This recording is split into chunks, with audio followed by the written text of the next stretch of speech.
नमस्कार, मी प्रदीप नणंदकर. आपण पाहत आहात इंद्रधनुष्य. राज्याचे कृषी मंत्री माणिकराव कोकाटे यांनी जी मुक्ताफळ उधळली त्याची चर्चा संपूर्ण महाराष्ट्रभर आहे आणि सगळ्यात स्तरामध्ये त्याची चर्चा होती आहे.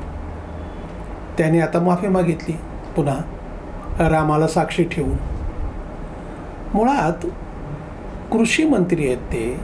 आपण काय बोलतोय, आपल्या बोलण्याचा अर्थ काय होतोय याचंही भान ह्या लोकांना कसं नसेल. म्हणजे ह्यांना जेव्हा पालकमंत्री व्हायचं होतं त्या वेळेला मात्र भांडण सुरू करणार, आमचा दावा कसा आहे. आणि शेतकऱ्यांच्या विषयामध्ये काय विधान काय की सगळं सरकारी अनुदानावर असतं. एखादा फ्लॅट तुम्ही सरकारी कोट्यातनं मिळवण्यासाठी जे धडपड करतात ते तसं नाही आहे म्हणे.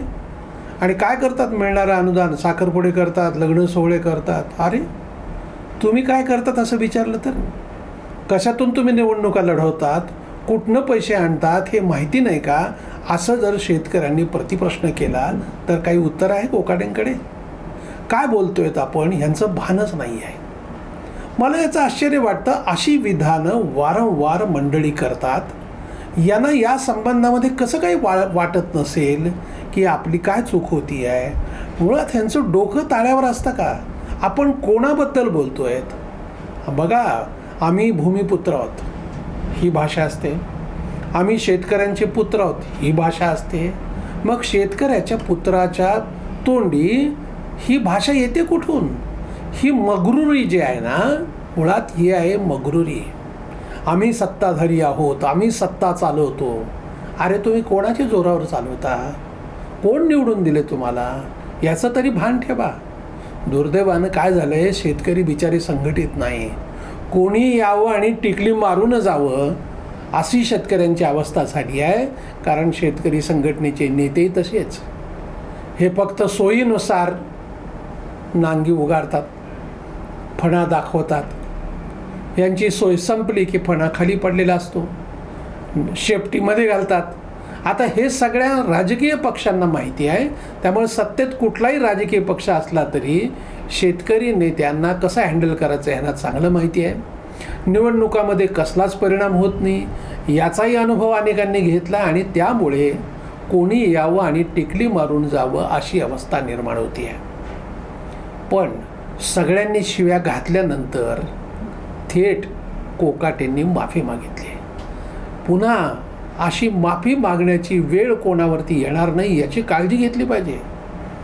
वास्तविक ह्या सगळ्या ह्याच्यामध्ये खरंच अशा बोलणाऱ्यांना शिक्षा व्हायला पाहिजे.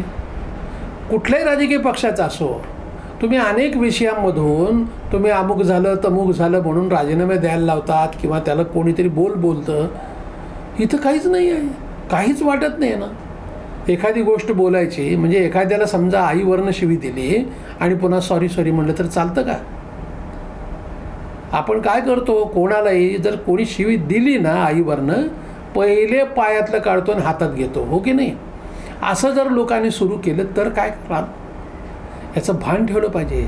यापुढे या आपल्या राज्यातल्या कुठल्याही पुढाऱ्यांनी शेतकऱ्याच्या विरोधामध्ये जर बोललं ना तर शेतकरी खपवून घेणार नाही, त्याला फिरणं मुश्किल होईल अशी स्थिती निर्माण झाली पाहिजे. इतकं मजबूत संघटन व्हायला पाहिजे. सामान्य माणसाला अरे तो शेतकऱ्याला शिव्या देतोय म्हणजे तुमच्या आमच्या आईबापावरनं तो शिवी देतोय याचं भान सगळ्यांनी ठेवलं पाहिजे. आणि म्हणूनच कोकाटेंना उपरती झाली. आता हा विषय इतका गंभीर आहे की आपण काय बोलतो आहोत. अगोदरच शेतकऱ्यांच्या जखमेवरती मीठ चोळलं जात आहे, त्यांना हमीभाव मिळत नाही आहे, अनेक त्यांच्या अडचणी आहेत, खते महागलेत, बियाणं महागलेत, कीटकनाशकं महागलेत, सगळ्या गोष्टी आहेत आणि त्यात हे वर बोलणार. पण हे देणार किती पैसे हो? बरेच जगा घरचे द्यायला लागले का? पैसे देत आहे म्हणजे सरकार तरी उपकार करतं का? लोकांच्या करामधूनच हे पैसे दिले जातात ना. जसं काय आपल्या घरचे आपल्या इष्टिटीतलाच वाटा द्यायला लागला अशा रुबाबात लोक जर बोलायला लागले तर त्यांची जीभ हासाडली पाहिजे. आत्ता शेवटचं कोकाटे साहेब, तुम्ही शेवटचे राहाल.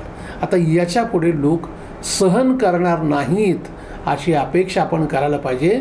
ठिकठिकाणी याबद्दल सगळीच मंडळी सतर्क राहतील अशी आशा करूया. धन्यवाद. आपल्याला हा जर व्हिडिओ आवडला असेल तर तो लाईक करा, फॉरवर्ड करा व सबस्क्राईब करा.